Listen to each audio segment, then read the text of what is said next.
What up, my Ninja Master Shredder here, aka the Fat Burning Sensei, aka the Fat Destroyer. Destroying fat one video at a time. This video is about comparing yourselves to others. This pops up all the time within my practice, within my business, because let's face it, humankind is jam-packed full of mimetic desire, where you want to mimic somebody else at all costs. You know, it's kind of like, it's this natural instinct that we have where we have to have the latest, this Dolce & Gabbana or whatever it is, you know what I mean? Whatever thing that we are passionate about, whatever industry we are in, we compete with the best. We have to be the best. We have to have the best. And so that's where comparing yourself to others is a bad thing, for several reasons.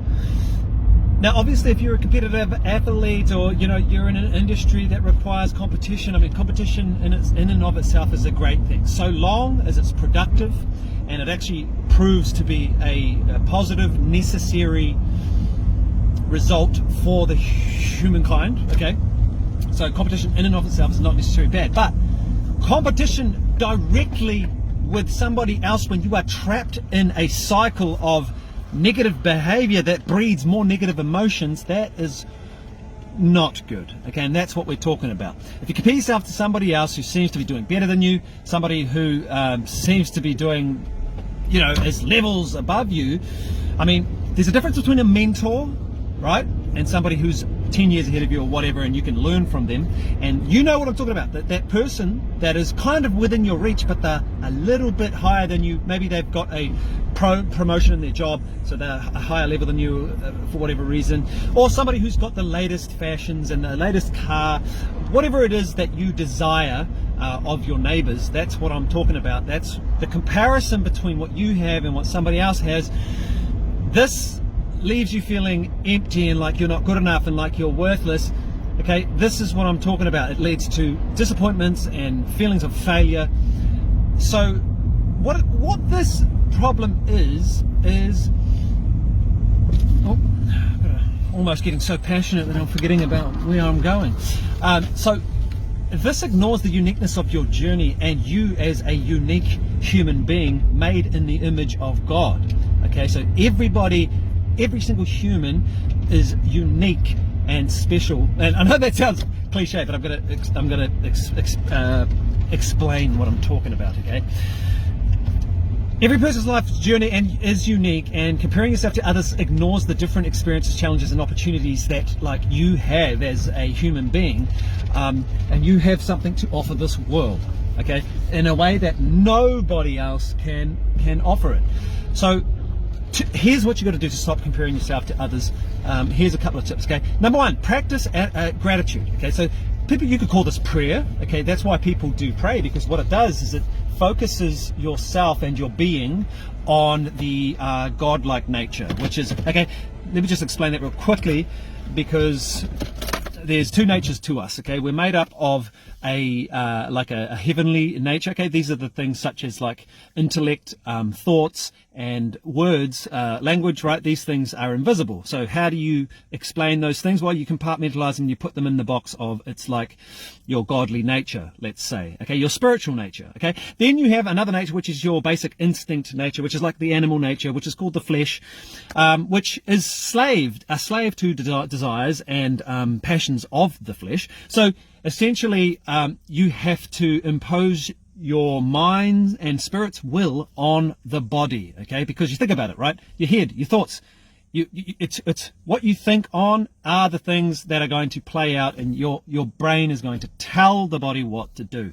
All right. So back to comparing ourselves with others. You've got to focus on your own progress. It's got to become your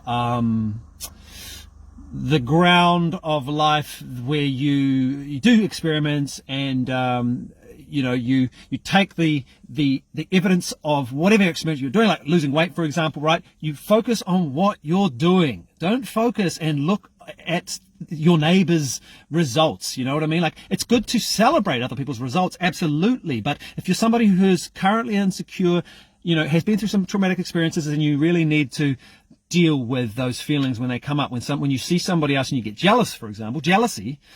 Okay, all that is It is showing you that it is showing you the fruit of your heart, essentially, okay? So whatever feelings pop up inside you, it's literally the fruit of your heart. What's inside your heart is those feelings that come up, like jealousy. If it's jealousy, then, well, you've got to deal with jealousy, okay? Why are you jealous? You've got to talk to someone. You've got to have talk therapy. That's why on our program, we've got a community that talks about all these issues. You know, nothing is taboo. Nothing is off limits. It's pretty much an open forum for people to express these thoughts and feelings that they're having, where they're coming from, and how to deal with them.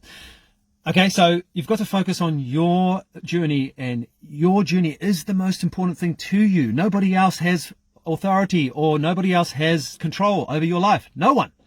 So that energy that you're putting into, like, jealousy and, you know, passions of the flesh, let's say, you know, when you compare yourself to somebody else and, you know, oh my God, I wish I had their car. I wish I had their clothes. I wish I had their life. What you're actually doing is you're taking away the very power that you were given by God to create your own life. I mean, those thoughts should be going towards creating your own life, putting into strategies and focusing your time and effort and energy to manifesting the very things that you want to see in your life. Okay, so that's the problem with comparing yourself to somebody else. You've got to focus on your own individual journey and progress. Okay, the other thing is you've got to embrace your individuality. Okay, we're all individuals for a reason. Have you ever wondered why we have all these crazy looking fish and animals and trees and plants? Look around you. There's a freaking variety of different crazy looking animals and humans. We're all different. God made us like that for a reason, because he's got a personality, right? He wants people to be different. If I was a creator of all humankind, why would I want sort of like a whitewash covering of everybody painted with the same brush, looking exactly the same, you know, in the perfect uniform and looking all exactly the same? That'd be so boring. All right, no. Individuality, you know, your differences, your nuances, your little idiosyncrasies, that's what makes you you. You need to celebrate these things. Okay, very important. Okay, last thing, but not least, is, because I'm sweating like a pig in here, damn, is surround yourself with positive people, okay? People that are on the same, people at least that will accept who you are, and also people who have accepted who they are. Okay, you don't want to hang out with people that are trapped in mimetic desire. And what I mean by mimetic desire is they are literally just mimicking somebody else. They're not actually living their own life. They're not actually taking the individual, you know, thoughts and allowing those thoughts to flow through their life and manifest their own physical life. They're just copying off someone else. If you've got a copycat on your hands, get out of that relationship. Okay, get out of all relationships where people are trapped in a self-fulfilling perpetual cycle of mimetic desire. That is unhealthy. You are literally just wasting your energy and your time, and you are going to end up feeling depressed and anxious, and that you're not good enough, you don't stack up, you're worthless. You need to get rid of those friends, because they're not truly friends. They're not friends. All right? Unfortunately, I hate to be the bearer of bad news, but they are not friends. Somebody who is not a friend who is trapped in a cycle of mimetic desire, and you're trying to get close to them and trying to please them and trying to make out like you're their best friend because you are so insecure with yourself that you are giving your value away to somebody who doesn't even give a damn about you, that is terrible. Okay, that is called a toxic relationship, peeps. Get out of it. And if you do lack positive relationships, come and join us. That's what we've made this community all about, is the people who live by these principles, breathe these principles, eat these principles, and you see the results for yourself. Okay, come and sign up, fatburningninjas.com. 30 days totally free, no credit card required. Come and join, see what the fuss is all about, and I'll see you on the other side. Peace.